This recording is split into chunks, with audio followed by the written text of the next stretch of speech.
everyone. So welcome back to another episode of the Hello Spring podcast. I hope you're all doing well today because today we are on episode number 15. And it's so exciting to say that we are 15 episodes in of this podcast.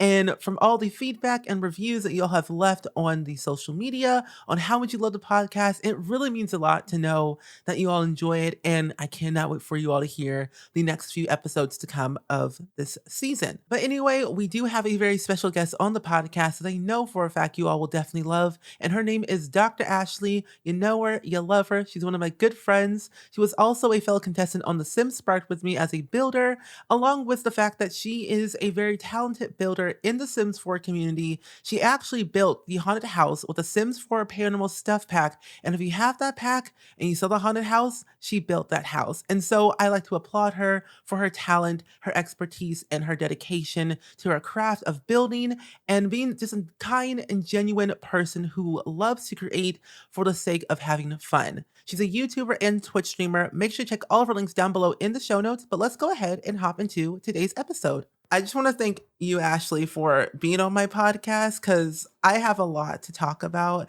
And I just want to ask you because there's a lot of history between us two.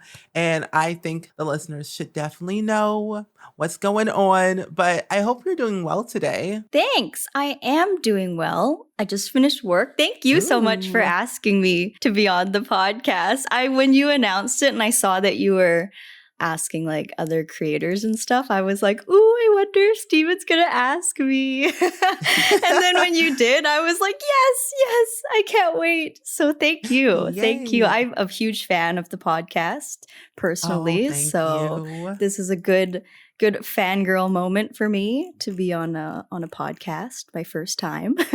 Exciting. Yeah, honestly, I get so nervous just asking people literally anything, whether it's like a simple question, I'm just get nervous. So I was like, okay, I'm going to ask all these people and then hopefully they say yes or they say no. I'm like, okay, that's fine. I'll just ask a different person or do a solo episode.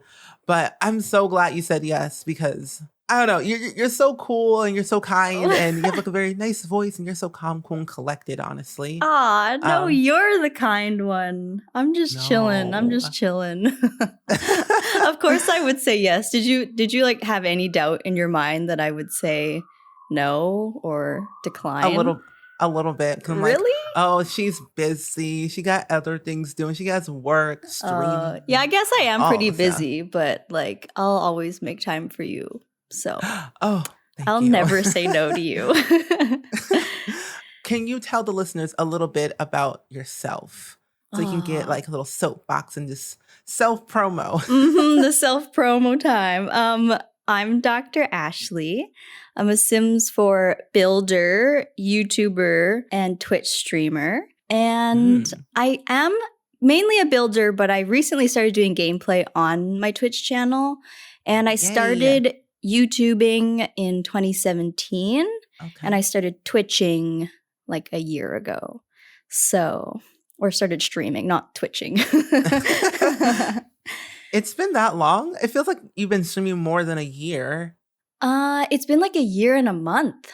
I started, I only started streaming when we started like getting locked down because I started working from home. Like my company sent us home. So because I've been working from home for a year, that's why I started streaming, because I had like time because I was just sitting at home all day. Whereas before I would be at the office like till like really late. So I wouldn't be able to like get home and stream in time because I'd be too tired. But now with work from home, I like have time and energy to like just hit live the second I end work. So it worked out actually like kind of good because this past year I've been at home a lot. I mean, that's great, honestly. I'm glad you started streaming because I tend to lurk in a lot of streams. And so I look in yours and it's so comforting just to have your stream in the background while I'm working on like videos and stuff. So it feels great to have like that comfort person to go to listen and stuff. Yeah, thanks. I know like so many Sim streamers have popped up this year, and it's just like everyone has such like a nice, comfy, cozy vibe with like the right amount of chaos, and it's just like I don't know. Everyone in the Sims community is like so lovely, and I'm so glad that I joined.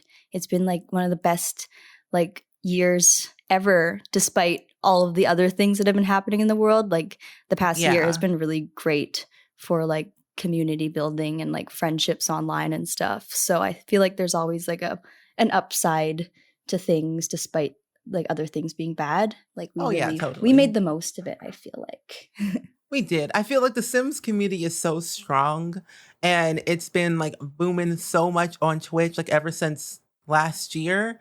Yeah, a lot of Sim streamers, including yourself, have gotten partnered, which is so amazing. And I'm just so glad to see the Sims community thrive and discover new streamers that I haven't even like either heard of or haven't like didn't even know they started streaming. So it feels great. I know. So many more friends. And it's awesome because like I was on YouTube for the most part, like for the majority of my Sims career, I've been on YouTube.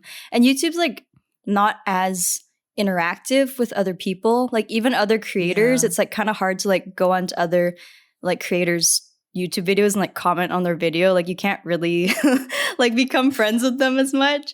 But Twitch is like so much easier to like interact with people, obviously, because of the chat and stuff. So it's like so much easier to make friends on Twitch versus YouTube. It's a little bit like awkward because it's like, will they see my comment? I'm not really sure. Yeah. I feel you, because like with YouTube, they do live streaming, but it's so weird to me. Yeah. But I get what you mean. It's like I was talking to somebody and saying that YouTube feels so one-sided when it comes to like the comment section. Like you make a comment and then they respond and like that's pretty much it. And it's like, I don't really kind of get that genuine connection from YouTube. It's like they're writing like a Yelp review or something. Like it doesn't really feel like they're talking to you. And then like even comments, sometimes they refer to me in the third person, which is really annoying. Like they won't say like, where can I get your builds? Like how can I download it? They'll be like, they'll talk, like refer to me as she, like they'll just like talk to the masses, but not actually to me. I don't know. It's kind of weird. Like sometimes they'll refer to you in the third person and it's like they're not really talking to you. So I don't know. It's just like really different in the YouTube comment section versus like Twitch chat. It feels weird because I mean, it like now that you said it sounds like a Yelp review, it really does. There's the like, which is like rating your company or whatever, and then the commenting like I think of this and that, and then it's like you're the company, like the management team saying, I'm sorry about you felt this way, da da da da da. It's so funny. It's actually so true. It's like, and they write sometimes these big paragraph comments, like talking about different parts of the video that they liked. And it's so great to read those really long comments, but it is like not conversational. It's a little bit different. Like I love reading my YouTube comments. Like I read every single comment. Like I never miss a comment. And I'm not at the like size and quantity of comments where I can't read them all. Like I can still read every single one and I love it, but you can't really like reply because sometimes it's like, oh, it was sent a week ago. Like, is it too late to reply to this comment? Like, did they forget about the video by now? Is it like, it's so different. It's like not a conversation, even though it's still like rewarding. It's still like, it's different. It's awkward. It is. I feel weird, like, because I still have so many comments. I try to respond to every single comment that I get, and I still do that ever since I started YouTube. And there are moments where I'm like, oh no. Oh, like 3 weeks have gone by. Should I respond? Should I not respond? I'm just going to like it and heart it and go about my day. Yeah, thank goodness they added the little heart feature because then you can at least acknowledge it because I want everyone to know that I did read it. Like I want to acknowledge it, but sometimes I don't know what to say and it would be like weird to just be like, thank you, like 500 times. So, but I definitely get that where it's been like a week or 2 weeks and I'm like, oh, I can't reply now. It's been too long. It's like I can't do it. It feels like awkward and cringy. Awkward. Like, I don't want to respond. Yeah. Why did you choose the name Dr. Ashley? Because when I saw your channel so many years ago, I'm like, is she an actual doctor? I'm like, oh, okay, cool. Another YouTuber's a doctor. Nice. Like Dr. Mike. Oh my gosh. Literally so many people ask me this and like I don't know why, like some people say I give off like legitimate doctor vibes. But I'm not a doctor. Like I'm not a real doctor. I didn't go to medical school. I don't have a PhD, like literally nothing. But when I was growing up, I wanted to be a doctor. So like as a Oh. kid, like I thought I was gonna be a doctor, and then like even my parents used to get me like doctor's kits, like little play sets and Ooh. stuff, and like I thought I was gonna be a doctor, like that was my goal. But then when I got to high school, I was like really bad at science. So you had to take like chem and bio and physics and stuff like that. And I was just so bad at it. And then they're like, you know, you need to have like all three sciences if you want to go to medical school. And I'm like, oh yeah, no, I'm out. Like I'm out. Mm-mm. I can't be a doctor. But then by then I had already like made all my social media handles, like Twitter, Instagram, YouTube. I had made it Dr. Ashley, because that's when like social media started popping up back when we were in like grade 7 or whatever. So Oh, yeah. I made all my social media handles, so I just like kept it. I just didn't think to change it because I already had all of the names all secured. So I'm like, I don't really want to change it. So, and I also didn't think that I would like get that far. Like I didn't assume that I was gonna like get an audience, so I didn't think my name really mattered. and then yeah, now I just have it. And now it matters. And See, now it you stuck with it for this long. It was meant to be. Yeah. Now I am a doctor. I'm a Sims doctor now. Yeah, you're you're a pro. You know Yeah. all the knowledge, the expertise of building, gameplay, the Sims. Yes, I fix all the yucky EA builds and I fix them up. And Yeah, I'm a because doctor of builds. yeah, you do so well at building. Like when I remember, it was like 2017. It was like years ago, and I don't remember if you remember this or not, but I remember it was 2017. I got the exact email too. It was November 28th, 2017 at 10:27 p.m. timestamped and everything. Because back then, I used to have this series on my YouTube channel when I was literally a nobody. I think so. I had this series called Sim This Showcase, where I would showcase a different like Sims YouTuber or whatever. I know exactly every single what day. you're talking about. Oh my Yeah. god. And I remember because I'm like, wait, I forgot Dr. Ashley. She emailed me so long ago, so many years ago. Like she wanted to be highlighted. I'm like, oh, sure, like cool. And it was your like couples retreat, like base game home. Yes. Oh my gosh. It was so crazy because I'm like full circle moment. And I'm like, you were the sole reason why I loved base game builds the most because I thought base game was absolutely terrible. One, I could not build, but you did it so well. And I love how you have like these backstories for everything and like how your audience suggests like builds for you and still to this day, which is amazing. And you build those suggestions. And I think when I was deciding like who I wanted to like do a video for and all that stuff, I was like, okay, who can I choose? And like you came across like a very kind, genuine person and watched your video. And I was like, oh, she seems very sweet. And I like her build. It's so good, so detailed. Even base game back then in 2017. I was like, I'm going to pick her because she's cool and it's a base game. And I think a lot of people can benefit from this because base game only builds go a long way. And they still do. And I applaud you. So I'm glad gosh. I picked you. But dude, you have no idea. So I remember, I think you were like the first simmer to follow me back on Twitter. And I think so. Okay, so even I've always been an agenda person. So I like write my whole life in my agenda. It's like something for organization, but I also put like important life events and stuff into it. Like it's kind of like a diary / agenda. And I legit wrote in my agenda when you followed me back on Twitter and when you chose me for that Simma's Showcase series. Like I wrote it in my agenda with like all these stickers, being so excited, being like, this is like the start of my like Sims journey. Like I remember feeling so like happy that like someone as big as you would like think that I had talent, and I was so excited. Like, oh my gosh, I just remember telling my mom, and like my mom was so excited, my dad was so excited. Oh my gosh. And like it's just so nice to have like the validation, you know, when you're like first starting out. It's like kind of scary to put videos online and just like put yourself out there, but then like when you like acknowledged me, it was like, oh my gosh, like I'm a simmer, like I'm a real simmer. Yeah.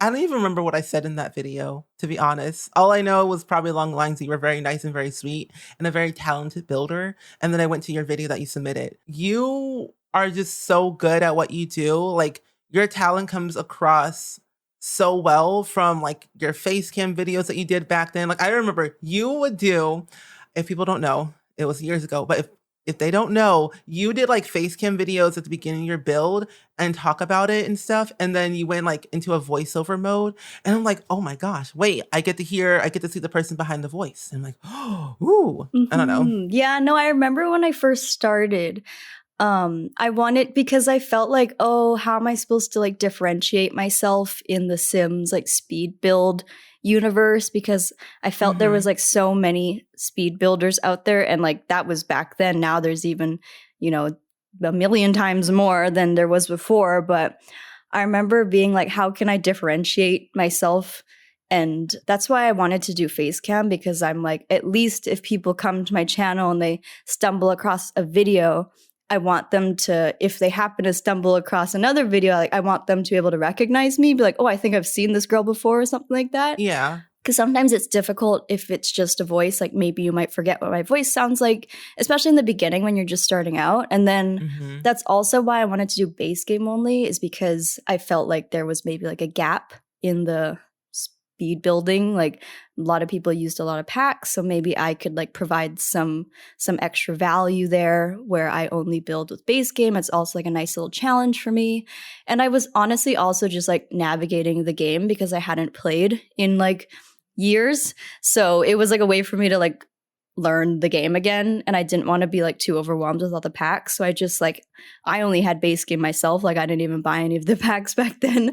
I just bought the base game and started a YouTube channel. So I really didn't have much in the beginning at all until like I think 6 months in, I bought City Living, and that was my first pack. And then yeah, I got them so slowly. Like I didn't like buy them all that quickly. I just like worked with what I had, I guess. I think going that slow was probably a good thing. I don't know.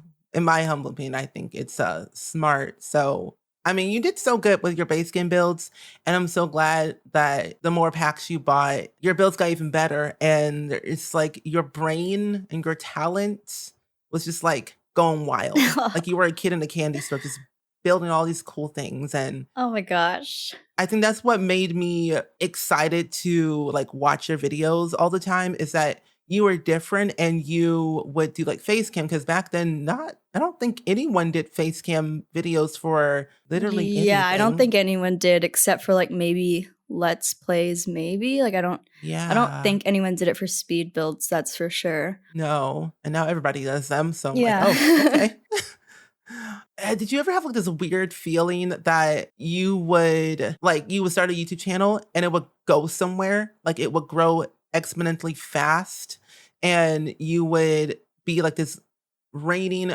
adorable, kind influencer in the Sims community that you would, I don't know, like I guess encourage other people to be whoever they want to be? I feel like when I think back to like defining moments, like I honestly do think back to like you literally giving me acknowledgement. I remember like I was like, it's happening, like it's happening.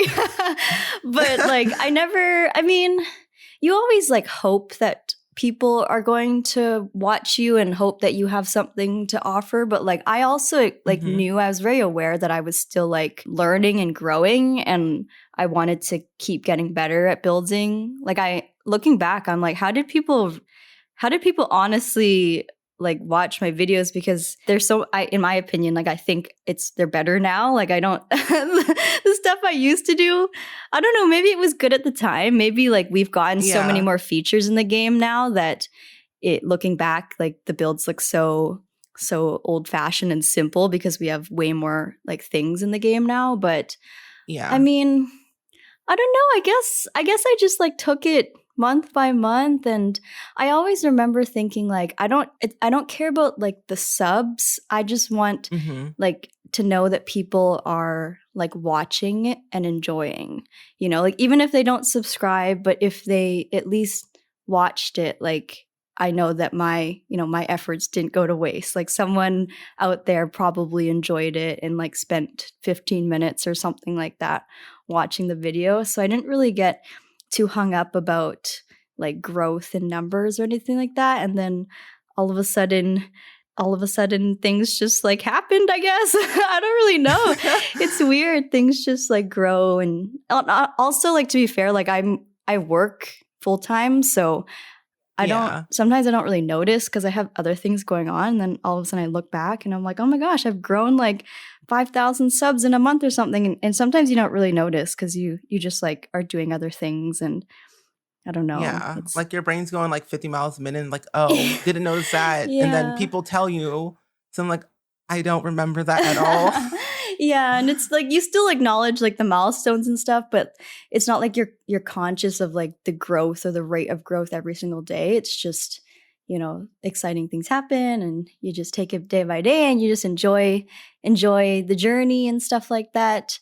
But yeah, I remember like when I started, I like made sure that I knew in the beginning to know that like no matter like what your numbers are, it's never going to be like enough. Like you're never going to think you've reached your peak. So don't worry about what your sub count is, because it's not like if someone handed you 1 million subs tomorrow, you'd be at your happiest in your whole life. Like it doesn't work that way. You just have to enjoy the entire process, like every single day. If you're like, I am just as happy as I am now as back when I hit 100 subscribers. Like it's the same amount of enjoyment and happiness and excitement. So it's like, don't worry about, there's no end goal, right? You just want to, the end goal is happiness, like everlasting happiness, you know, and enjoyment of what you do. So it's just like, yeah, I was very like set on that right from the beginning, is that there is no end goal. It's just have fun. And I think that I've been doing that every day. Hopefully, yeah. I mean, yeah, I've been doing it for 3 years. I've been happy every day doing it. I've never wanted to quit. That's good. Oh, I wanted to ask you. So you had a Sims 4 Let's Play 3 years ago. And it was around like the Christmas season. Oh my gosh. Whatever happened to Jennifer? Oh my gosh. Do you still have her and everything? I don't know.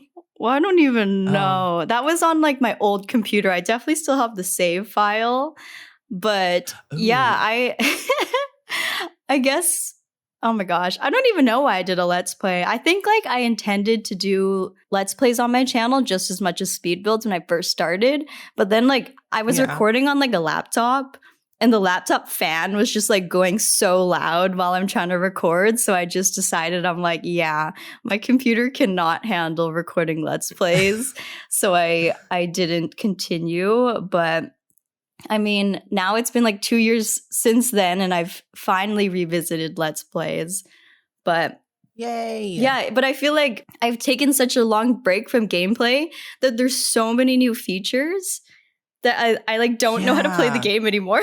Like it's actually so difficult because there's so much going on at once, like neighborhood action plans and like all this stuff. And I've had like loans for my student debt for ages that I'm trying to pay off.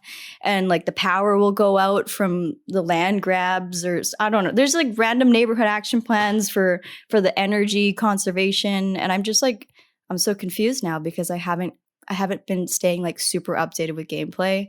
And like as soon as I start a new game, they're like, do you want to go to Batu? And I'm like, no, I don't want to go to Batu. No, I don't want to go there. It's horrifying. Yeah. So I mean, I like gameplay. I'm like loving it so much, which I kind of like got lost in building only for so long. But I honestly like I love gameplay now, which I'm so happy about. I owe that to Twitch because they encourage me to do actual gameplay, and they're enjoying it too, my community. So it's very fun. Very fun. Very good. Yeah. I'm so happy. Like, honestly, it feels great to know that you're dabbling into gameplay again, because I love that series. And it was definitely very fun to watch that. And now, like in 2021, like so many years after, like listening to your like sim self playing game on Twitch is so cool. Yeah. How are the children? I had twins. I had 2 twin girls. And yeah, as soon as I took them back to the apartment, I heard the double screaming, crying babies. I was like, yep, it's time to wrap up today's stream and start again next week. I was like, not today, not today. But it's going to be fun. It's going to be fun. I can't wait to do some family gameplay because I honestly haven't. Because even in my original Let's Play, Jen was like a single person. So I've never controlled like multiple Sims on camera before. So this will be interesting to see if I can actually run a functioning family of 4 and 2 pets in The Sims. So yeah, we'll see. I usually always play solo. Like even when I play on my own time, like I play as like a single Dr. Ashley and I don't add any Sims. I just like max out all their skills. Like I don't really do anything. I never really get married. I just like, do my thing. I feel like having multiple Sims in the household is very chaotic. I don't know why I ever did the 100 baby challenge. I thought because, it'd be fun to do. But that's... Oh my gosh. I can my limit is like 4 Sims max. And it'd be 5 depending on what Sims game I'm playing and how much I have to do. Yeah. But max is like 5. Yeah, 5 is like... No more. 5 is hopefully manageable. But like 100 baby challenge, when you have like all the toddlers and the babies, it's just... It's a no. It's just stressful. Yeah. I mean, as long as the kids can feed themselves and the teens can help with the toddlers, I am fine. I don't care. But the devil spawn of the screams, no, cannot do it, won't do it. Just pray that the toddlers get the the independent trait or whatever, the one that makes them be able to go to the bathroom by themselves.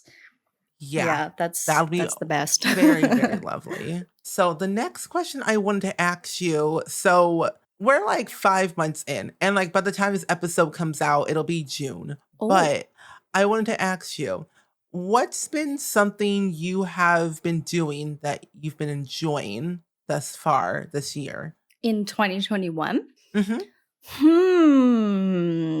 A book or anything?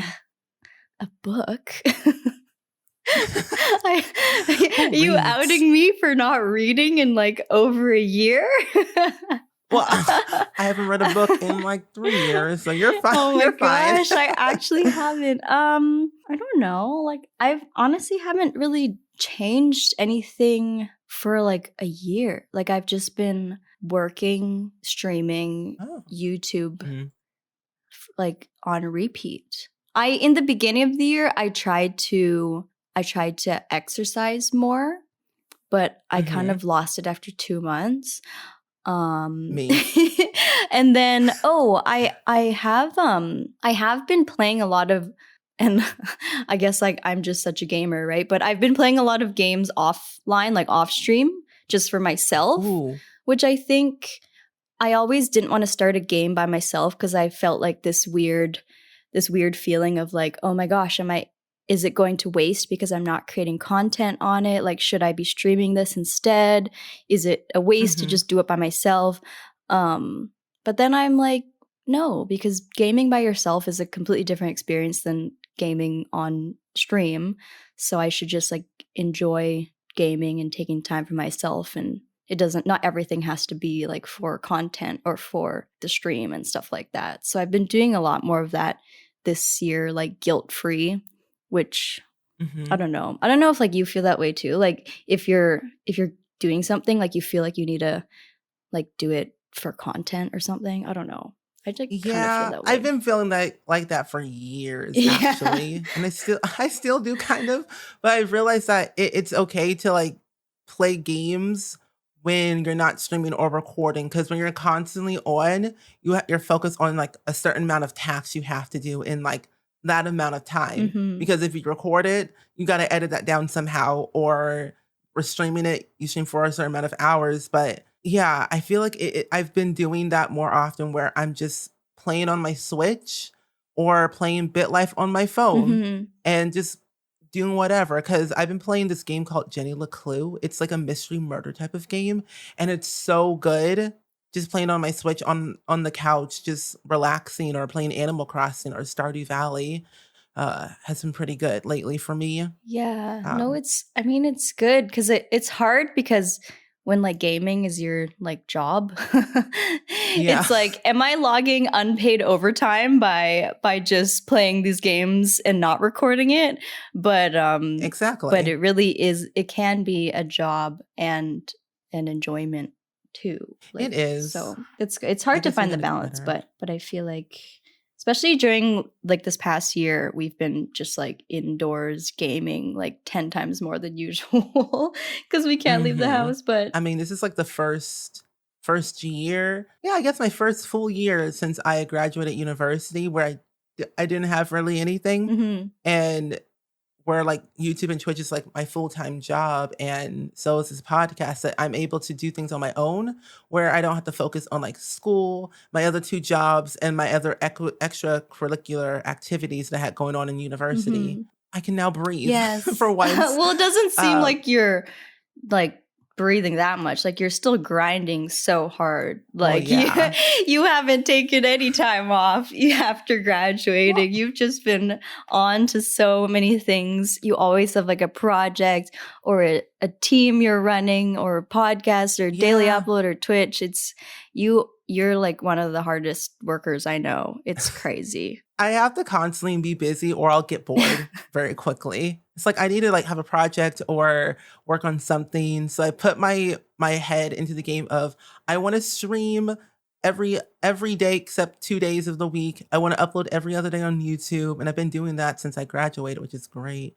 And like start a podcast finally on my 25th birthday. And so I think I'm a person that just doesn't like to have downtime. Yeah. Well, I mean, when you to be fair, when when you work full time doing what you do, like you enjoy it so much that it Oh doesn't yeah. probably. I mean, obviously it's stressful and obviously it's a ton of work, but at least it's probably a lot of fun at the same time, which is you're very lucky for that. Oh yeah, 100%. I enjoy what I do, to be honest, and it's fun to create content. And kind of going back to what you were saying, that you take days off to like play games, whatever you want to do off camera. I always have this habit of playing these games and then thinking if I want to record it later on for like a future update video. Like for example, I think House Flipper, I've been playing that game a Mm. lot, a lot. Hmm.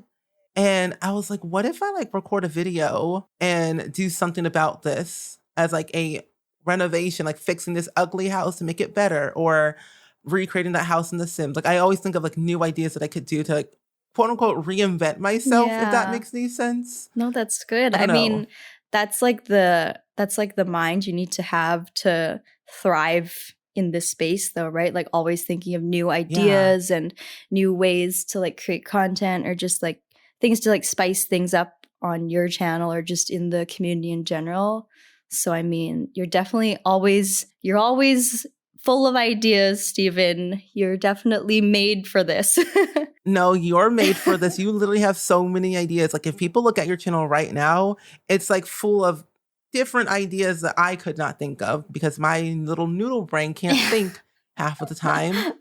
But it's like when I see your channel, I can see a lot of imaginative builds that not necessarily a lot of people can really, I guess people can do, but don't know if they could do it or not successfully. But you have a series on your channel called Love It or Listed, and also Curb Appeal. Hmm. Like, how did you think of those ideas for your channel? Was you inspired by like an HD TV show or Yes. something like that? Yes. So I like live and breathe HGTV ever since I was a young child. My mom always watched it, so we'd pretty much always be watching it. It's always on the TV, HGTV. And there is a show called Love It or Listed, and it's actually filmed in Canada, or one of the series of Love It or Listed. There's like a couple different ones, but one of them is filmed like in my city. And it's about Ooh. renovation. So I was like, because all the EA builds are so stinky, I was like, this could be a cool Yeah. like thing to renovate and like have a budget. And with my Love It or Listed, I always want to like make it semi-realistic where I try and keep some of the furniture. At least in the beginning, I tried to like keep some of the furniture to like make it like save some money here and there. Or like if I'm renovating a house, I don't want to touch the exterior too much because it's not super realistic to like completely change the whole foundation of the home.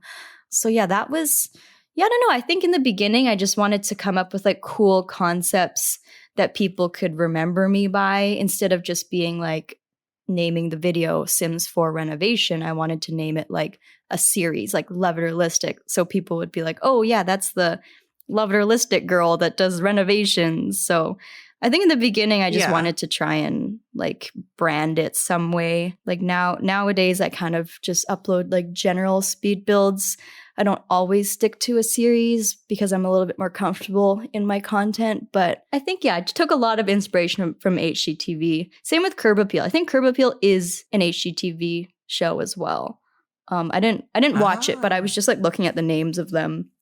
And yeah, because Curb Appeal is like about exteriors. And then I wanted a series where I recreated exteriors. So it kind of like fit together that like Curb Appeal means outside and I replicate outside. So yeah, I don't know. Yeah. There's actually a show called Curb Appeal. I just looked it up, even loving to listen, like, oh my gosh, there's so many good shows. Yeah. Like I watch a lot of HGTV shows a lot, like religiously. It's kind of a bad habit. Like Fixer-upper and, Property Brothers. Mhm. I know it's like Clean House is not even part of that brand, but I used to watch that show a lot with Niecy Nash. And I've been like watching this one show called Fixer to Fabulous, and I kind of want to recreate a series like that on YouTube because it looks so good. But is it on HGTV? personally, What is it called? Fixer to Fab? yeah, Fixer to Fabulous. Ooh, hey, it would work Mhm. well with the new pack, with the new renovation pack. Exactly. Oh, that'd be awesome. That's actually my plan. I've already started like renovating the house right now, Oh, but I'm just waiting to get the pack so I can start using I it. know. It's like I can't properly play the game until we have our hands on the pack because now I know what we're missing. So, but no, I'm excited for your series. Hopefully HGTV doesn't come and copyright all of us Simmers for stealing all of their shows. Because like I was asking Kayla this, and I even asked like, is her Fixer-upper show inspired by it? And she said, yeah. So I was like, oh my gosh, what if they all sue us? I'm like, I don't have time for that, nor I don't have like the mental capacity to think about getting sued by their company. But then like low-key, I'm like, oh my gosh, I got sued by HGTV. What a coinkydink. Oh my. They're going to come for all three of us. They're going to come for Kayla, me, and you for stealing their shows. It's like, I'm sorry, I'm just a Sims builder. Yeah, it's free great. promo for their show. It's free promo for their show. Exactly. They should be thankful. Yeah, I literally even have a sim already created and everything because I love storytelling a lot. And so it makes perfect sense to have a generalized sim that I created with a backstory that makes sense for, interior design, but also has a hint of fashion as well. So I'm like, oh, it's going to be great. Anyway. Yeah, I'm so excited. No, I'm going to like be preparing my family to like switch, even in my Let's Play, I'm going to switch my sim from a doctor. I'm saying goodbye to the doctor career and I'm going to be an interior designer. So I'm like ready. Yes. I'm ready to like switch it all up and play at the new pack. I'm very excited. Let's go. Very excited. Like, what's your most favorite thing that you're looking forward to the new pack? Because I love the kitchen so much. Oh my gosh. Sectional couches. Yeah. I've been asking for them for, I want to say like over a year now. Like I think I must have asked like every single time Simgrew Ninja comes into my Twitch chat for over a year. My whole chat is like sectional couches. Like we are completely on board. And then when they announced the sectional couches, like I actually shed like a single tear in my right eye. I don't usually cry over The Sims too, but I was tearing up. I was like, I can't believe it's happening. It's like everything I've ever asked for in The Sims, and they're putting it in this lovely pack along with amazing kitchen stuff, which is like my favorite room to build in a house is the kitchen. So it's honestly just like my dream pack. It's everything I've ever wanted in life. It's like that pack alone is what I think all of us builders technically needed in a way, because though the sectional couches, the different variations of like the kitchens and modular the stove. Yeah. Oh, the stove. Oh my gosh. The countertop stove. Oh my gosh. Oh, so excited. Yeah. It's like the best pack we ever have gotten. It's not even out yet by the time people listen, like we're recording this, but it's like, I need it now. Yeah.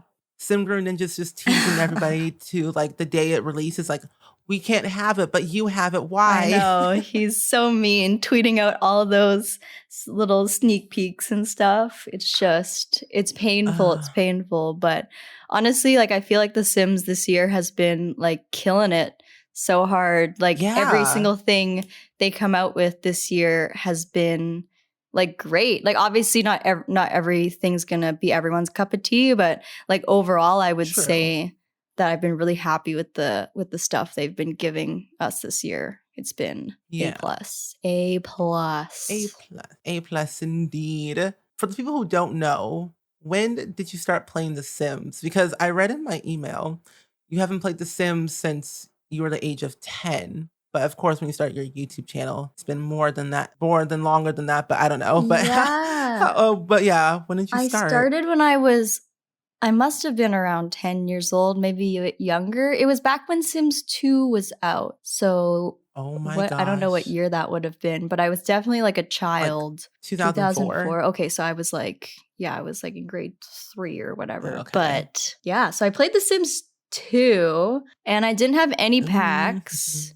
And I just played in like a rectangular box without a roof. Oh, like I didn't know how to build. So I just did like family gameplay. And I remember back then there were like burglars and like you could go to private school and there were like all those cutscenes and stuff. Oh my god! Like the cutscenes are scary. I really like the cutscenes though. Yeah, I don't really remember much. I just remember like playing for hours, and I remember you could get like a money tree and stuff. I don't really know. It was so long ago. It was so much fun though. But I remember one time I was playing a family for like months, and then I never changed houses. I always would just stay in the same house the whole time because again I didn't know how to build or anything. And I would one time like I accidentally like paged up or like went up to the top of the house and noticed that there was no roof on it, and I was like, oh, I didn't realize my house looked so bad from the outside, but I just didn't know how to build and I didn't care back then. So that's fine. I mean, luckily you didn't have seasons or your house would have been snowed in. Yeah, no seasons. For sure, no seasons. No. Do you have like a favorite memory that you remember from like back then playing The Sims 2? I just remember playing it for like hours. Like literally losing track of time and just playing nonstop. And like to the point where like my eyes would be like kind of sore after because I was staring at the screen for so long. I remember that was like a very common thing back when I was a kid where my fingers would be kind of sweaty because I'd just like be touching the keyboard all day. I was like, I was so gross, but I just played it all the time.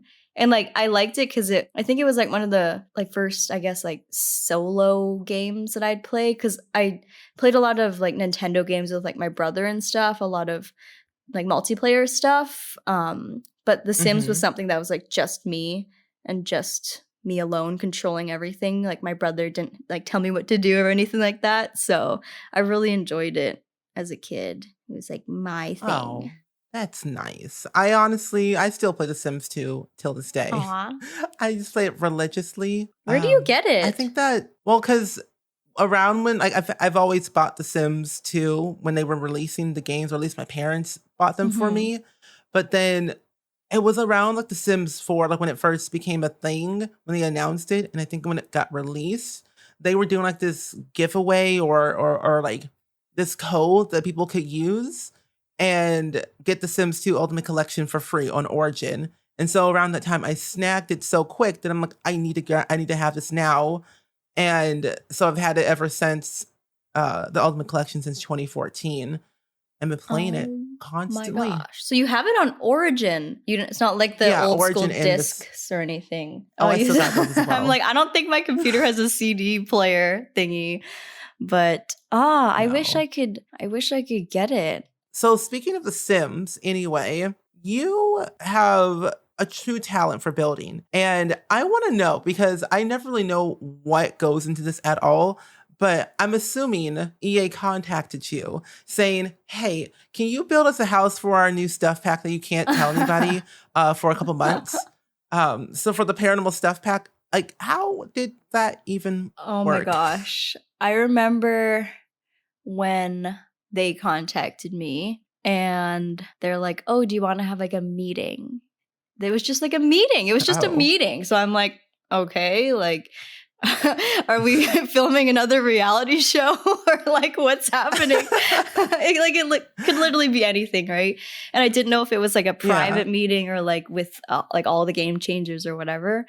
And then I'm in the meeting and there's like Sim Guru Ninja and a bunch of the other like concept artists and developers and art directors and stuff, and obviously Sim Guru Frost, and they're like, okay, I still don't really know what's happening.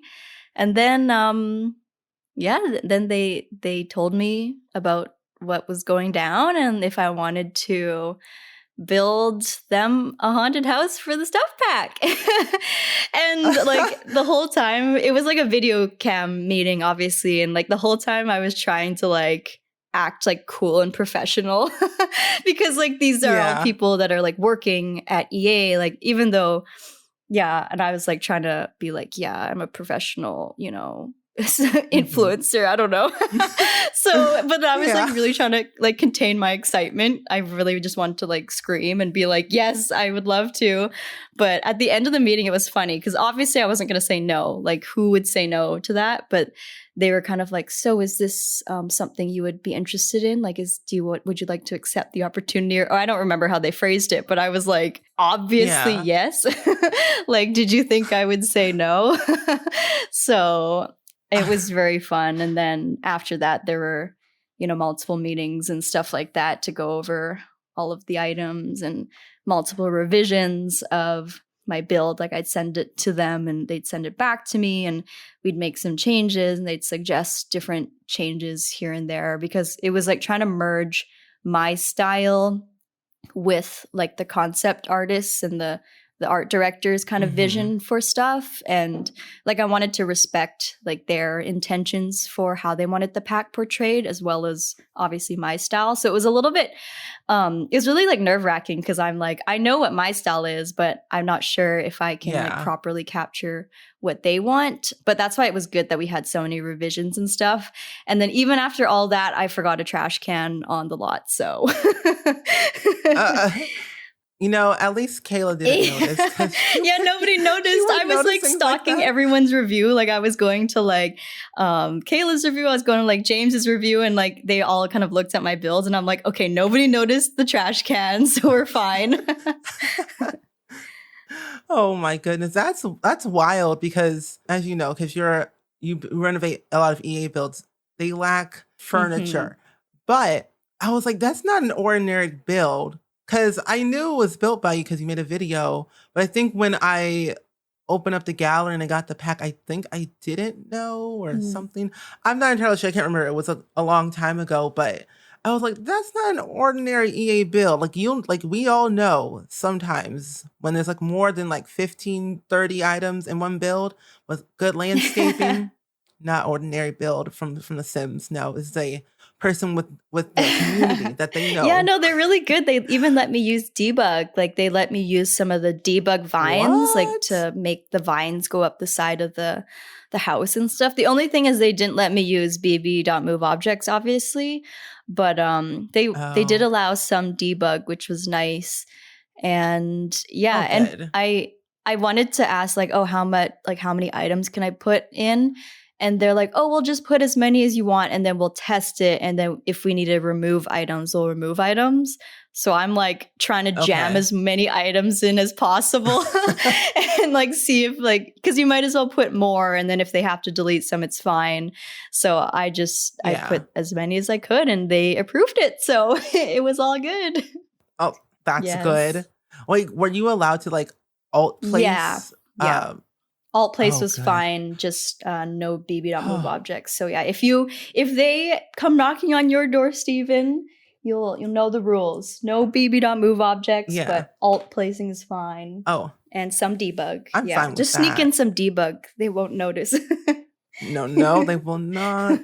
Hopefully they are not listening to this episode.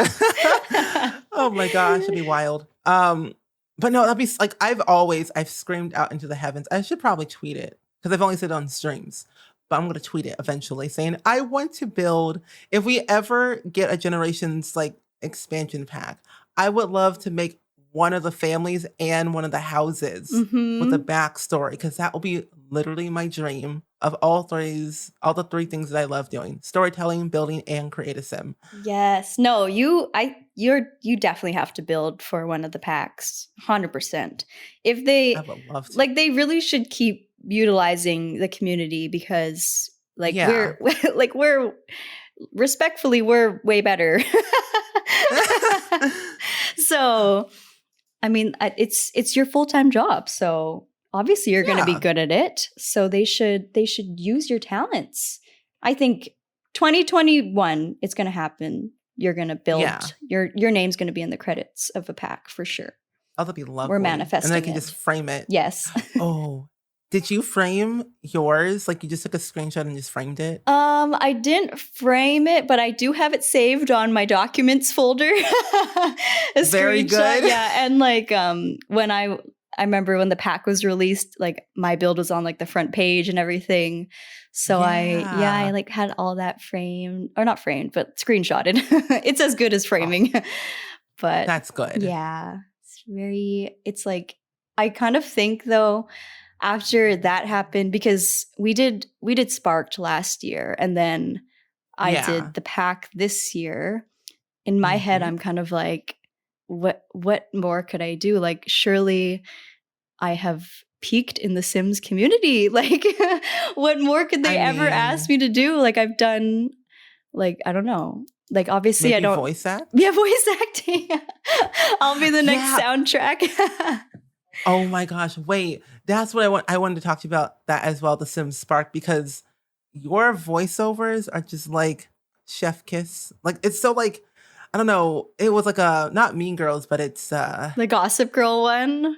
Yeah. Oh my gosh. That was so good. Cause I'm like, you should like voice act for one of like, or do the voiceovers for one of the gameplay trailers or something. Oh yeah. Or like the trailer in general, because that will be very cool. Oh my gosh. Like think about it. Oh my gosh. That would be crazy. I mean, yeah, I don't know. I don't want to, that'd be fun. You know, she's gonna tweet SimGrew for us, like, hello? Can Dr. Ashley voice act in one of the gameplay trailers, please? Oh my gosh. Imagine if they had like a bunch of us do the voice acting for it. That'd actually be so fun. If you could like hear like familiar voices in the trailers and stuff. That'd just be like a nice little fun thing. Oh, they should totally do that. Yeah. I'm gonna tweet it. I'm gonna tweet it tomorrow. So I remember when I got my initial, I guess, email or like phone call or something. I have no idea. Well, you know, I got my initial contact about The Sims Sparked, and it was so weird because I always assume that these emails are always fake or these phone calls are just not real at all. Mm-hmm. Luckily, Andy's so lovely and tells you, like, be aware. I was like, what is this? What is that? Like, The Sims Sparked reality or they didn't tell me what it was, the name of it. They said reality TV show. I'm like, about The Sims? And they said, yeah. I'm like, oh, okay, sure, sign me up. I didn't think anything of it, of what was going to happen or what was I going to expect being on the show. But now that I know, of like, oh, this makes more sense. A lot more intense than I thought. Mm-hmm. But like, what was like your initial like reaction to you being on like a reality TV show about The Sims? I remember when I got contacted. They didn't tell me it was a reality show. They just said like special project or something like that. So it was like Oh, very yeah. mysterious. Yeah. Um Very secretive. yeah, and then I remember like I didn't recognize the person who was reaching out to me, like so I was like looking them up Same. on LinkedIn to make sure they're legit. That's what I did too. Yeah, I'm like, is this a real person? But then I remember when the showrunner Allison, when they talked, like pitched it, Yeah. I was like very excited, but it was also clearly very secretive back then. So like Mm-hmm. nobody was talking about it. So I was a little bit nervous because I'm like, I don't know who else accepted this opportunity. Like, I don't know who else is going to be on the show.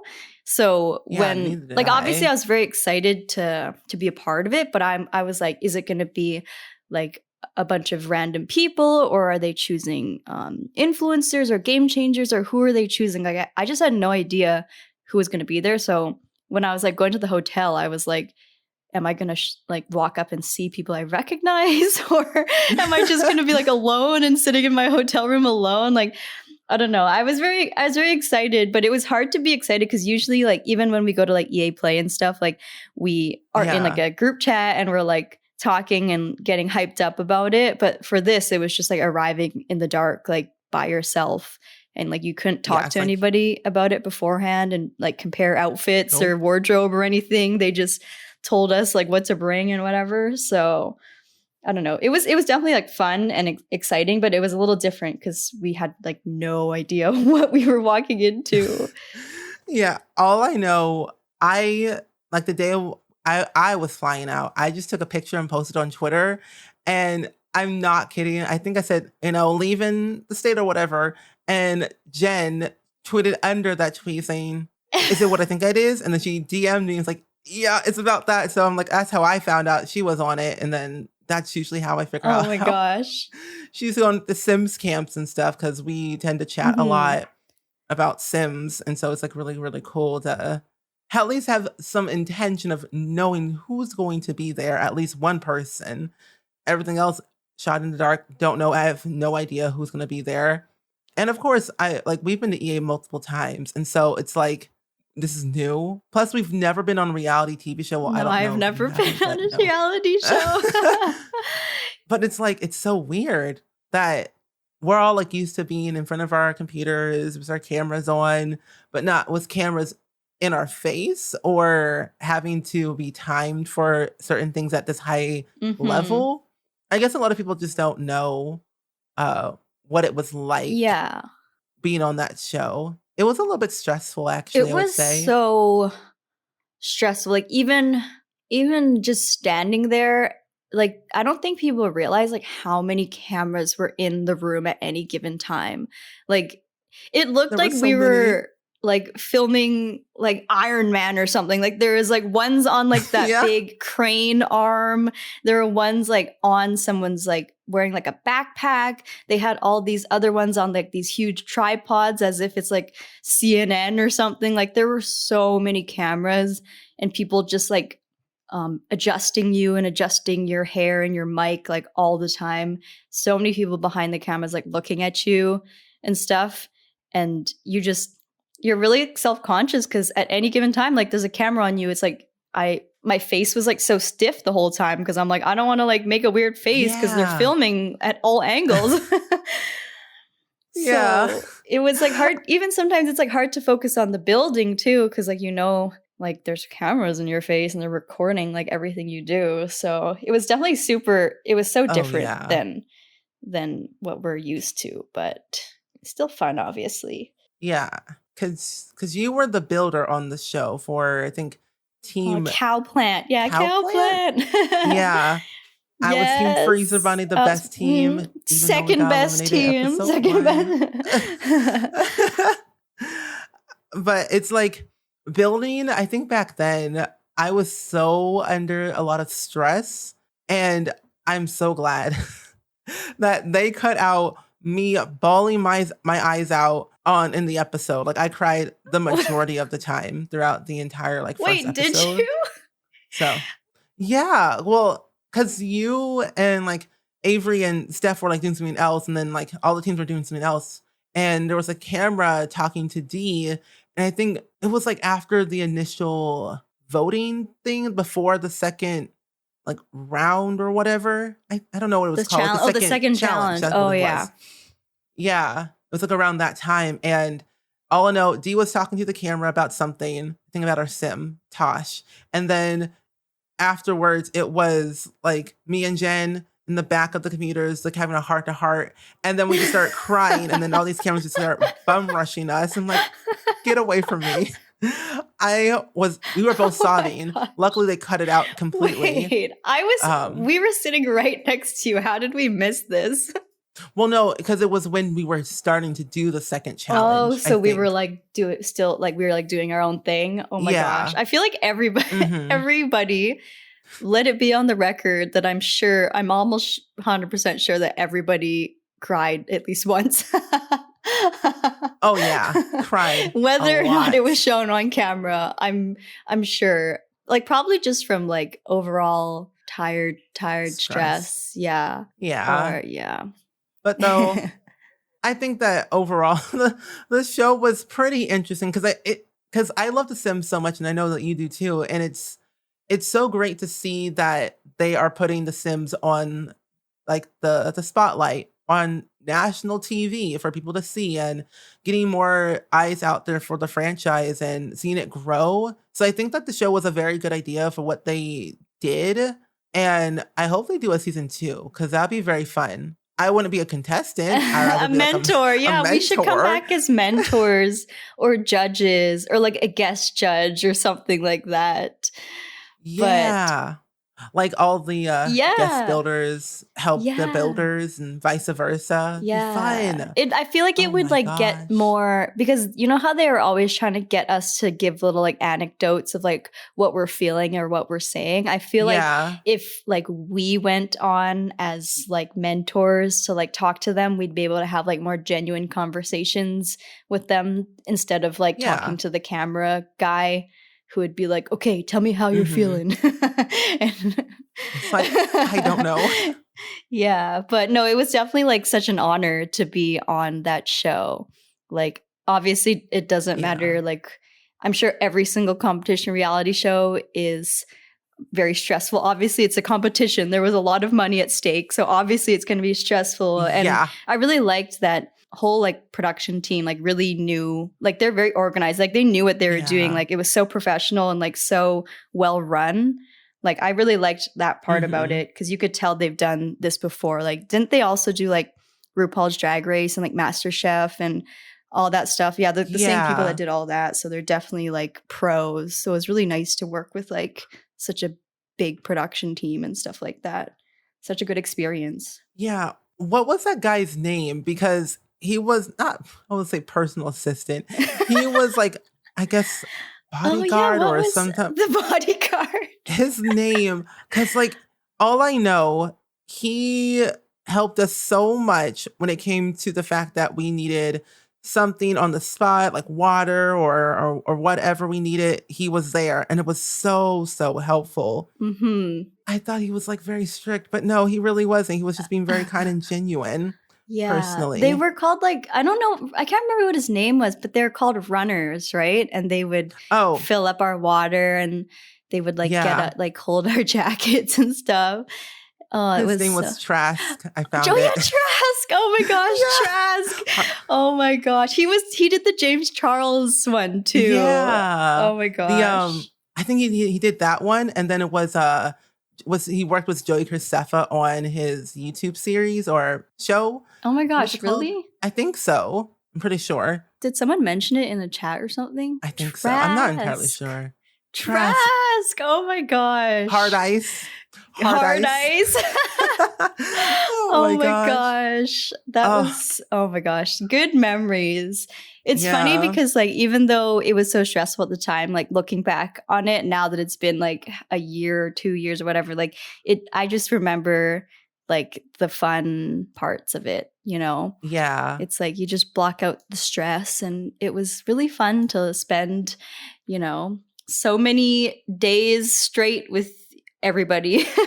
Yeah, because like, it was so good because we all knew each other, and it felt great to know that we weren't just going into blind. Not well, we did, but when we got there, we felt relief that we knew each other Hmm. and we could communicate and not have this awkward feeling that oh, we can't talk to you because we don't know who you are, or like we don't have like that genuine like I guess Yeah. connection towards each Yeah, especially other. since we couldn't talk to each other that much with the hard ice. Like it would have been awkward if we didn't Yeah. know each other Hmm. because we'd want to get to know each other, but we wouldn't be allowed. But because we obviously knew each other, we could just like communicate with our eyeballs and have Yeah, conversations. it's like yeah, Yeah, yeah, we like we knew what we know. were talking about without actually talking. Yeah, No, it was fun. It was just like a big exactly. Sims camp, Sims but camp. we're Yeah. working.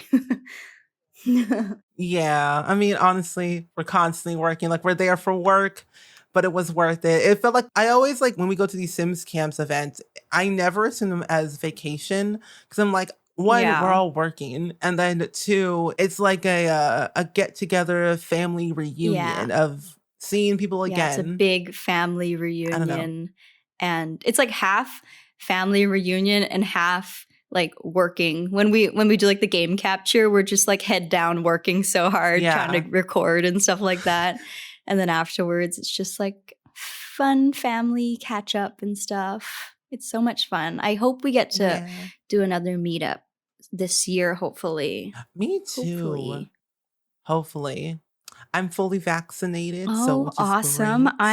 I'm half vaccinated as of Monday, Ooh, so hopefully soon, full yay. vaccination soon. Oh, that's so good. I hope that we get to meet again because it's like the world's becoming, I guess, a better place is as I would put it. But I feel like it's becoming more clear that it's quote unquote safe to see people in person and just hang out and do Mhm. whatever.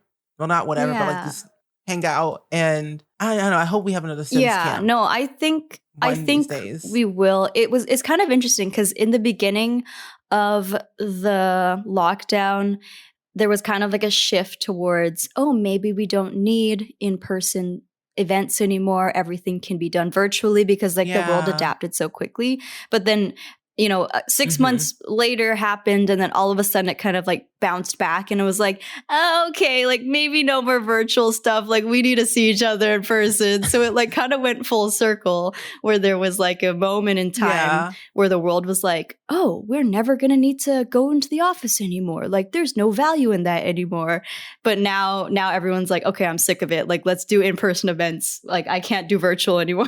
Yeah. So I'm glad that it kind of No, I'm bounced tired of back. sitting at home. Everyone's sick of being at home. So, Yeah. I mean, Yeah. Cause like people getting stir crazy. yeah, yeah. I loved it in the beginning, to be honest, because I'm like a homebody and I like being by myself and doing stuff. But I've hit my limit as an introvert where I'm like, I am ready to see people. Yeah. Same. Like ASAP. Like sign me up. I'm ready. Like I need to go and see a person in real life to Yeah. know that I'm like, I'm doing all right. Yeah, Somewhat. exactly. I'll go take the Sky Train in circles just so I can see people on the Sky Train. Yeah. Around the time you started like uploading to YouTube hmm and like playing Sims and like building a lot, like if hmm you could change or add one thing or like a something in general in the Sims, like what would it be? Like to the game or like to my like if I were to do something differently. A bit of both. Like when I started. Yeah, like kind of gradually uploading videos constantly, like over time. Like have you thought of like changing or adding thing into the game if you could have into the Sims? Like if you had Oh, into control. the game. Yeah. Oh my gosh. Well, I remember like thing I wanted so badly was to be able to put windows and doors like freely on whatever tiles, and they gave us that, Hmm. thank goodness. Finally. But maybe I would like the ability to like have different wall heights on the same level. So Oh, like, that would be so cool. like I hate how if you want to do like a level 3 wall height, you have to commit to that for like the whole thing. And that's Hmm. just a little bit much. And that discourages me from using the tallest wall height in general. Whereas if I could do kind of like uneven wall heights, I don't really know how they would even make that work. But if they I don't could, know. it would just be the same with like roofing. Like I wish roofing could kind of go on different levels as well, because sometimes you can't quite get the right like dynamics of a roof because it's all like level. So Yeah, yeah, I don't know. that would be a dream. Because they had it in The Sims 2 and 3. It was like the constrained floor elevation sheet where you could like have different walls at different heights. And it was the best sheet ever, but it was so complicated on how you could make it work if you wanted to add in a garage attached to a foundation. So it was weird, but so helpful. But Oh, honestly, though, it'd be interesting to have it back again because I love that cheat. yeah. I like The Sims has to be fair, like they've come such a long way since I first started playing in 2017. Like just the amount of things like the kind of L-shaped stairs and the terrain tools and ladders and the free placement of the windows and the doors, like and the platforms and the stilt foundations, like there's so Yeah. many great things that they've added, and I'm very happy with the progression that's been made. But you know, as simmers, we always want more. We always want more. So True. here's to more True. improvements coming Hopefully. this year. I mean, they've been doing a good job so far. So hopefully they Oh, yeah. stay on the same trajectory of free updates and stuff. It's been good. Hopefully, down the line, we'll get outplacing fence gates because I don't like having them snap to the grid. Oh yeah. Oh yeah, get rid of the grid. Yeah, The grid just get rid of alone. the grid. Just throw it out. We don't need the grid. Because like when you're outplacing your doors, it's at a certain position, but then you want to put a fence where that position is at. You can't. It just snaps to the grid. Like, Mm, take it away. I don't want to see it. yes. It's very We confusing. do. Oh my gosh. I think this next iteration of The Sims 5, I guess you could say, needs to Yeah. have no grid. Just like Yeah. connect the walls and it just wherever you want, it will I'm gonna put go. it where I want. Yeah. Thank you. Oh my Because gosh. I don't know why they did what they did for The Sims 4. Well, actually, I wish I did. But like in The Sims 2 and 3, we had the ability of putting our fences up to like the edge of the lot. Like, in The Sims 4, like there's Oh a gap. We could put yeah. that toward the edge of the lot. And that was so cool. I Yeah. wish they had that back. 'Cause that'd Wait, be why nice. don't it always annoys me how it's always one square, cuz it's like I'm losing a square footage on my property because you're not letting me put my Yeah. fence all the way to the edge of the lot that I rightfully own. So Right. Like, they're that's ripping us wasted off. value. Yeah, my property is, not getting the full value of my property. What is the meaning of No. this?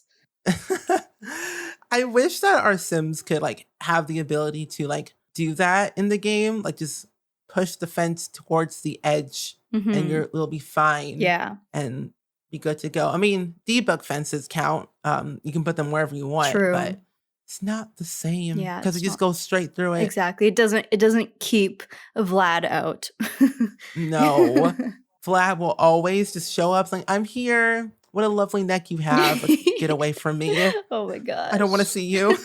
I think that with The Sims, there are so many ways of building in the game. Like, what do you like building the most? Because I think you like building craftsman style homes a lot. Yeah, I'm Mm. definitely into like the craftsman vibe, like modern farmhouse looking, kind of like white exteriors with modern black windows. I'm really Mm-hmm. worried that it's getting repetitive. Like I've been doing it like for, I don't know, like over a year now. I've really like leaned into that style and I'm very into neutrals. But yeah, this just makes me so happy. I just like the aesthetic of like a neutral exterior with like big modern windows and stuff. And I've been really into one story homes lately. Now that I'm getting into gameplay, I feel like my mind is shifting a little bit to a more gameplay in mind when I build. Whereas before I would just build for aesthetic. Like obviously I cared about functionality and stuff like that. But now that Mm-hmm. I actually play the game, I'm really into one story homes because they're just a lot easier to navigate instead of like going up and down stairs all the time when you're doing gameplay.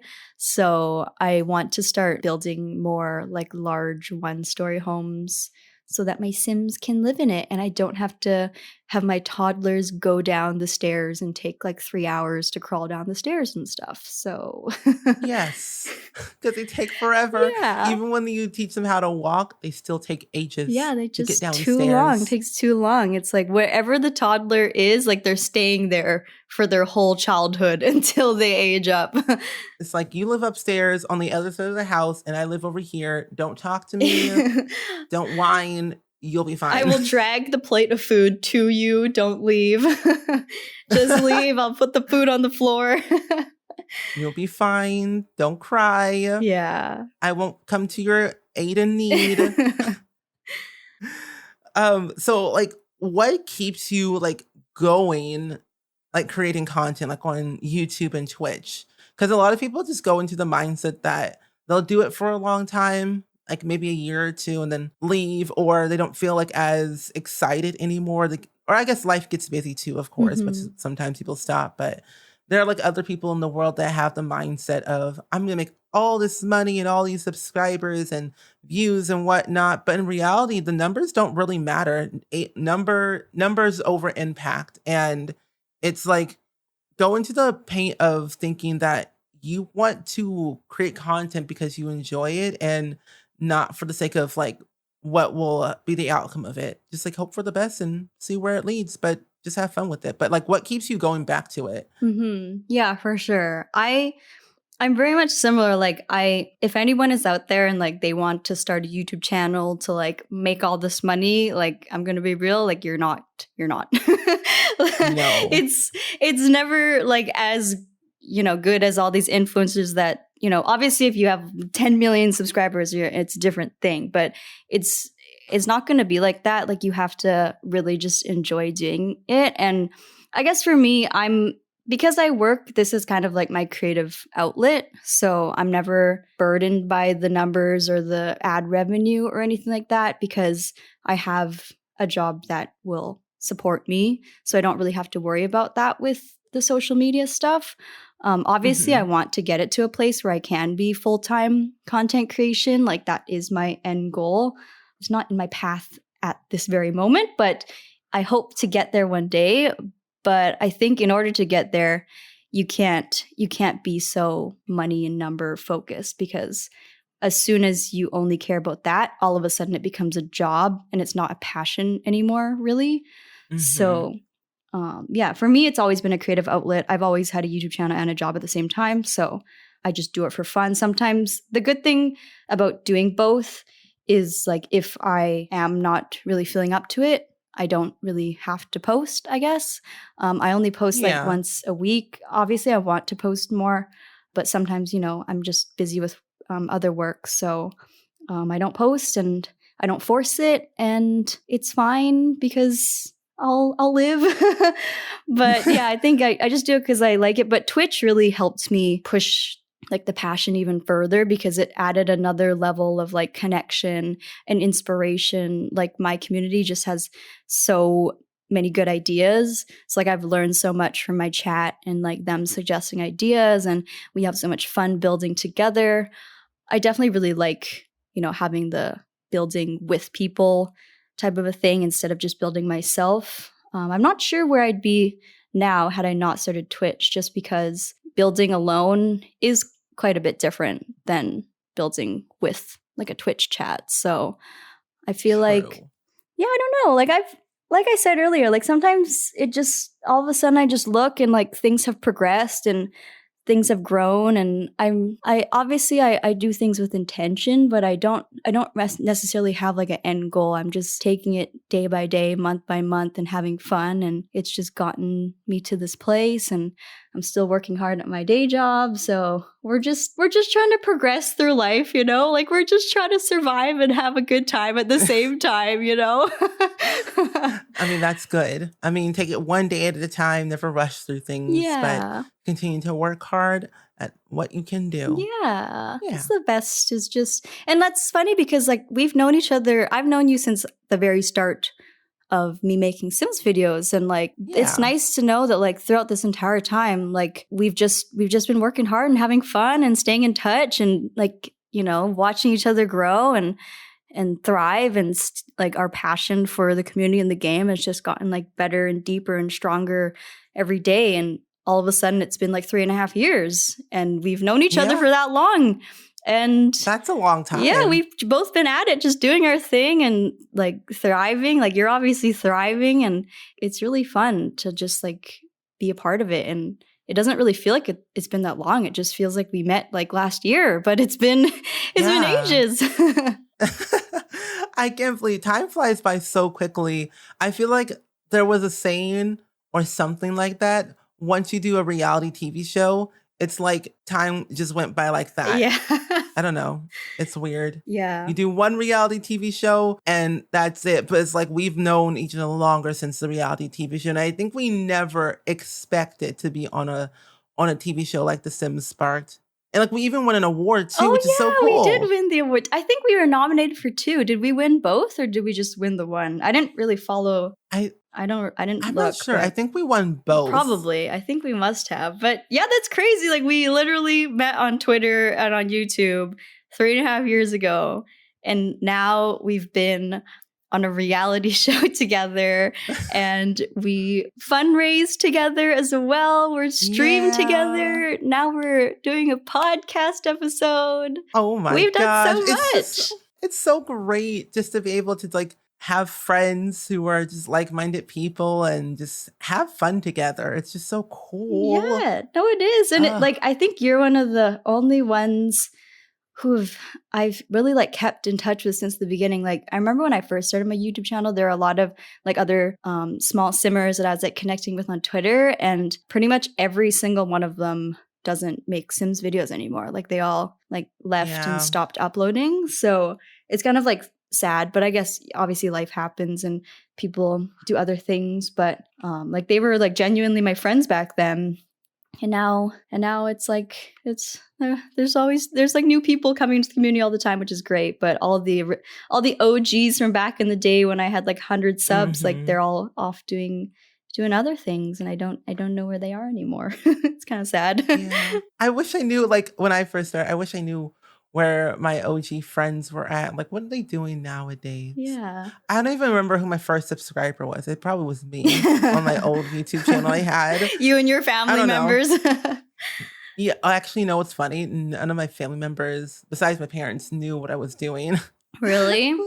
Oh, I didn't tell my friends, but I told my family. You didn't tell your family? No, because, well, my parents said I was just doing like some random stuff in my bedroom, playing video games. But in reality, I was recording videos a lot and talking to myself and editing. And now it's a job. So, I mean. Yeah, now they're like, oh, that's what he's been doing this whole time. He's been working since such a young age. Ooh. Yeah. I've been playing The Sims not playing Sims. I've been doing YouTube for nearly a decade. Well, it'll be a decade in like August, September. Holy moly. So just making Sims content. Dude, how many hours do you think you've put into it in the decade? I don't even know. Probably like billions of hours. There's recording. There's like a book by Malcolm Gladwell where it's called like 10,000 hours. And it says like you need to put 10,000 hours. No, it's not called 10,000 hours. It's called The Outliers or something. But there's a chapter about 10,000 hours which says that you need to put in 10,000 hours into any given like craft in order to become like a master at it. So like Bill Gates had put in 10,000 hours into programming before he founded Microsoft, and the Beatles had put in 10,000 hours into performing before they had gotten as big as they were. So I'm sure you're reaching that 10,000 hour mark to become a expert global sensation Spring Sims extravaganza. I mean, you're already there at this point anyway. Like I feel like you have logged in 10,000 hours of Sims content and recording and just crafting all the things that you can do to get where you are today. I wonder if we have put in 10,000 hours. Do you think? I'm not sure. I don't even know. My origin's broken, but I can't even tell. I think I have I know for a fact I have more than 10,000 hours, but Origin doesn't always like tend to log everything.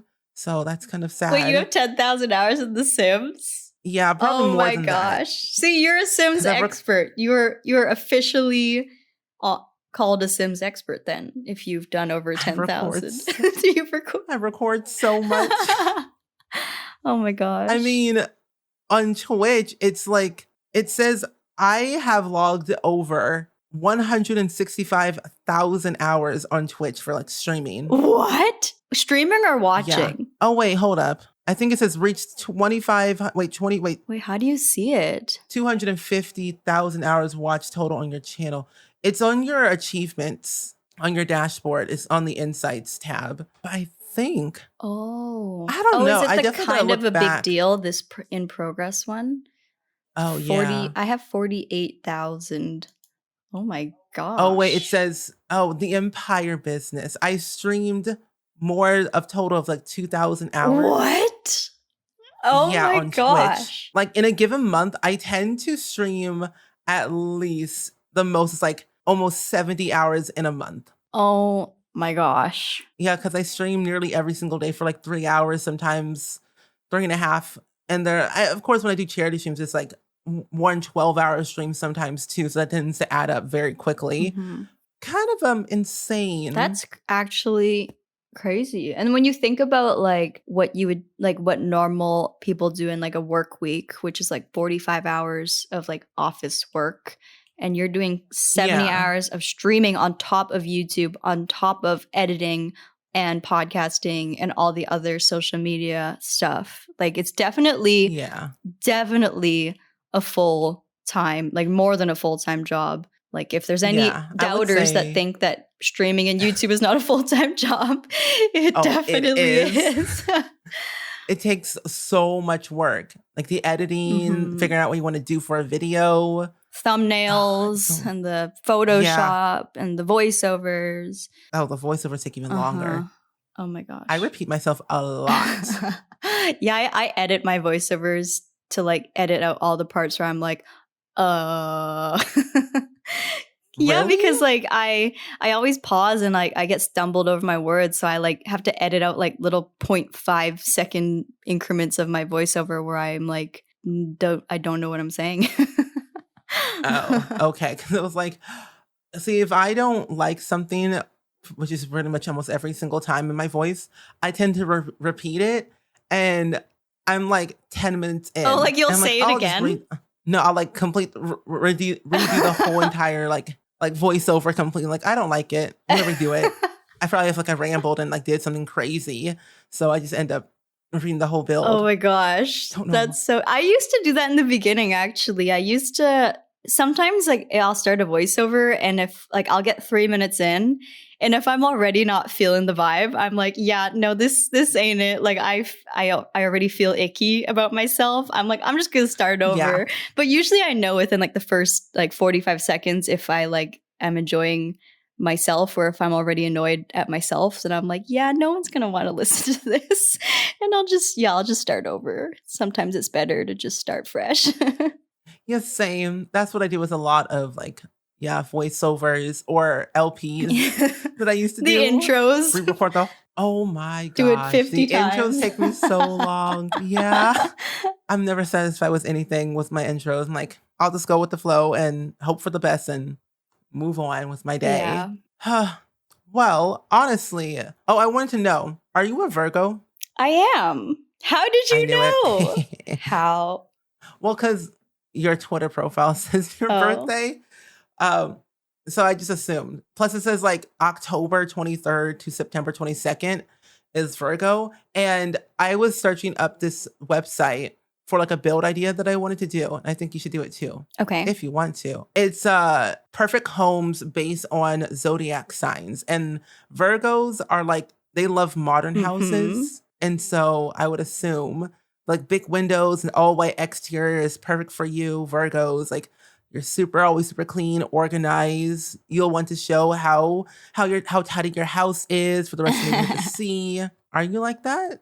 Yeah, I guess. I don't really know. I'm not I don't really know about the Virgo personality traits very much, but that sounds like me. All I know is Virgos are bad at replying to texts, and I would say that's me. I don't reply to people, but that's all I really know.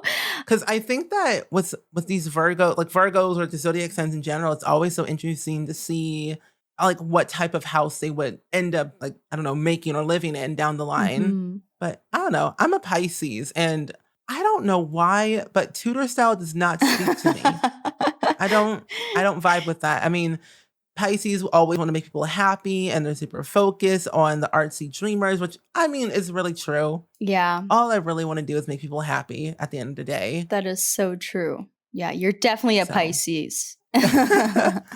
Pisces, however, are like, we have some bad qualities. Like we're very closed off people, and we have a tendency of being over emotional and impressionable.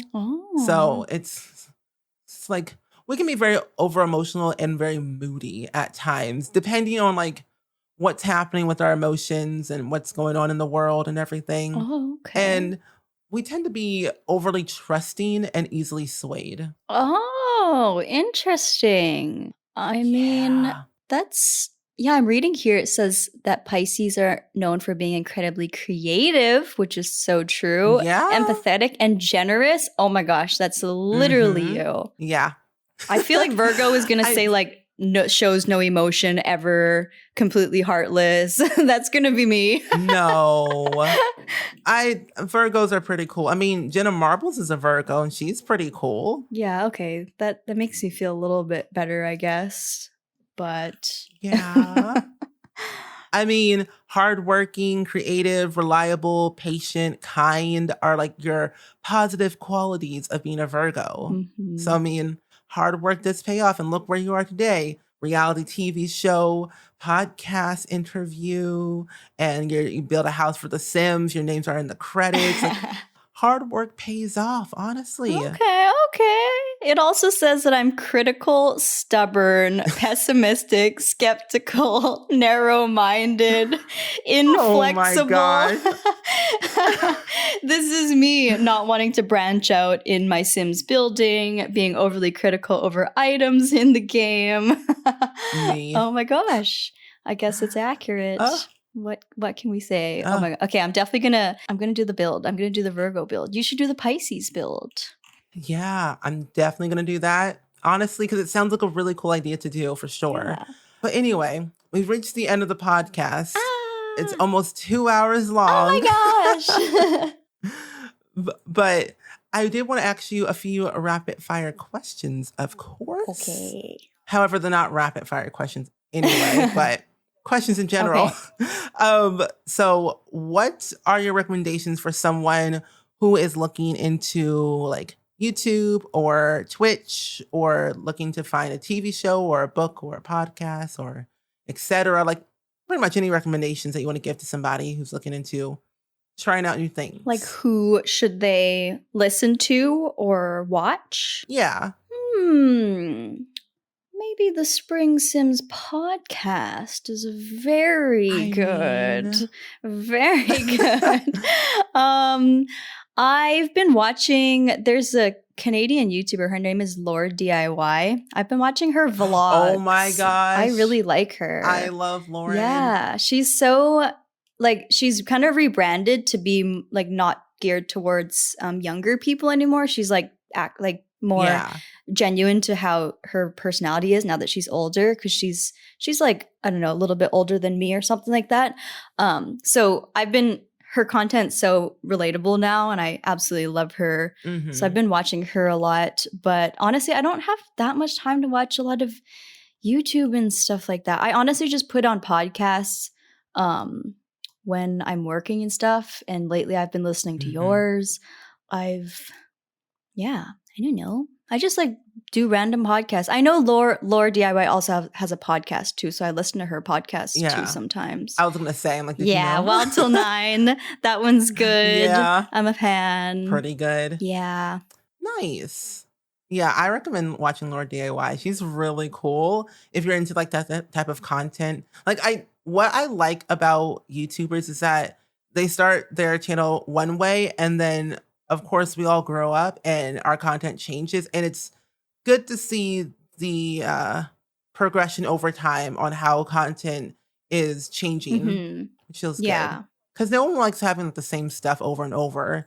You gotta constantly like, reinvent yourself to try and like not change who you are, but try to change what you want your content to be. Yeah, exactly. Especially for her, because a lot of people say like as soon as you make it big on YouTube is like your age pauses. So like she made it big when she was Yeah. like 16. So like she had to act like a 16-year-old for the rest of her life. So So long. now she's Yeah. finally like realizing like I am allowed to grow up with my content and my audience, and like I don't have to keep doing the same thing, even though that's what got me or got her to where she is. So it's nice. It's nice. I like her. Yeah. And she's Canadian too. So yeah. Yeah. Good old Canadian. Yeah. I want to go to Canada one day. Yeah, you It's fun. should. It is fun. Come to the EA office here. I Mhm. will. I'll just storm on in saying, "Hi, Andy. How are Yeah.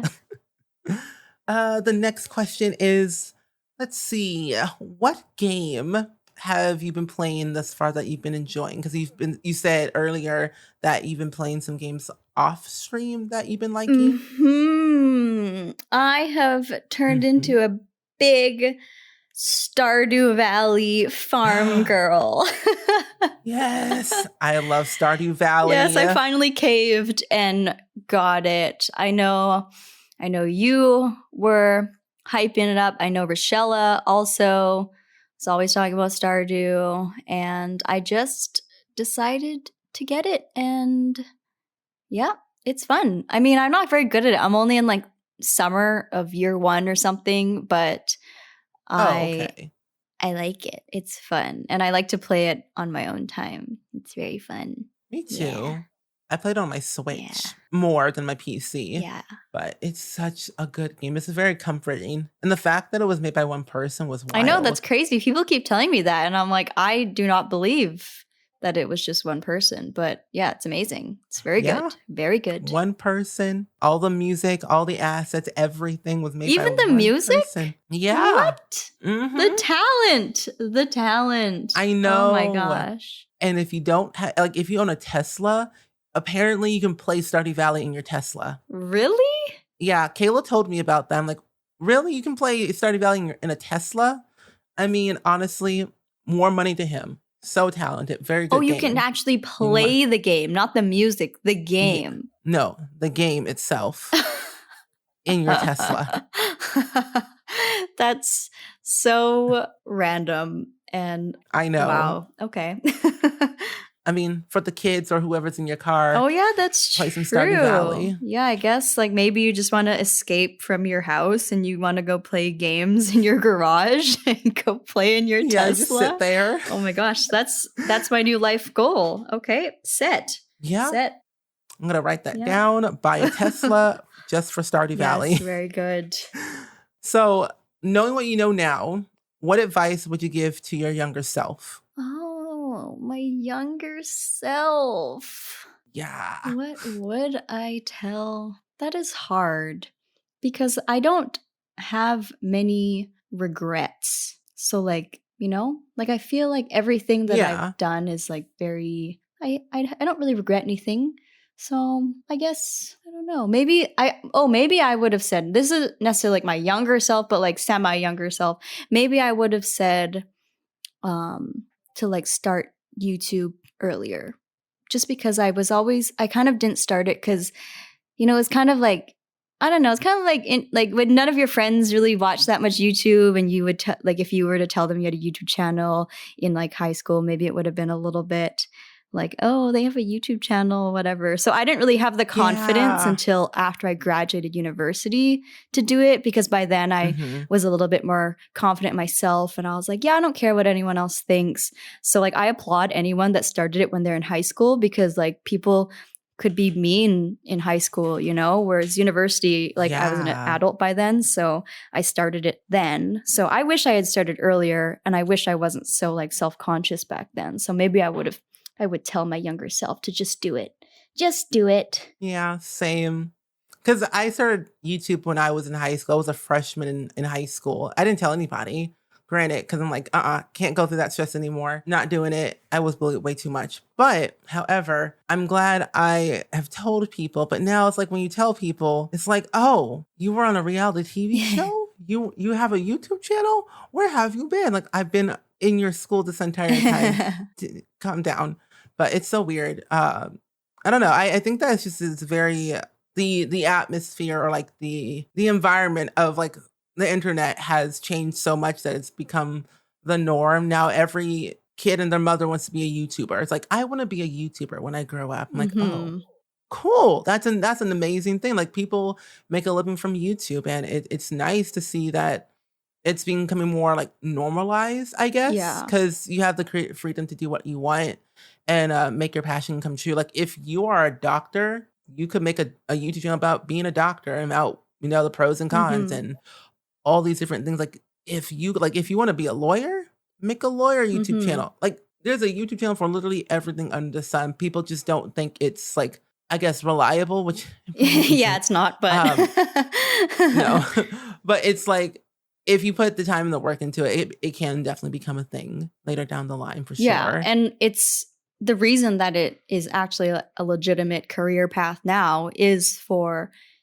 people like you who have been in the industry for so long, who weren't afraid to start doing it when they were a freshman in high school. Like I I wanted to make a YouTube channel in high school too. I waited through high school, through 4 years of a degree. And then by the time I was like 20 something, then I finally had the confidence to do it. But yeah, like younger people nowadays, they can be like TikTok famous and stuff at age 14. So it's different now, but definitely people had to pave the way for that to become acceptable and that kind of thing. So good job, all the people ahead of us that paved it. Yeah, I mean, like Charlie D'Amelio. Yeah. Almost 17. It's like worldwide brand. I'm like, what in the world? TikTok? Yeah. What? No, I'm just starting to understand what TikTok is. I don't understand it. I don't even understand. All I know is like dancing and memes and stuff, and that's it. I don't understand the whole like concept. Yeah, it's hard. It's hard. Me being like in the middle age of like a Gen Z and a millennial is like very confusing. Like I just don't comprehend the logic between the two anymore. You're just somewhere in the middle. Sense. You do not exist. Yeah, and the void basically. Yeah, in the void. And so that kind of wraps up all of our questions. Thank you again for being on my podcast. I'm just so grateful that you wanted to be on it and, just talk with me for like 2 hours and just vibe and yeah. I had so much fun. Thank you so much for asking me. If you ever need an extra guest or anything in the future in season 2 or 3 or season 10, I'm happy to come back anytime, honestly. It was so much fun. And I love catching up with you. Cool. Yeah, same. Hopefully whenever we meet in person, we'll have more stories to tell. Yeah. So where can the listeners find you on the internet? Oh, I am on YouTube, Dr. Ashley, on Twitch, Dr. Ashley, on Instagram, Dr. Ashley, on Twitter, Dr._Ashley, and I am on TikTok, Dr._Ashley as well.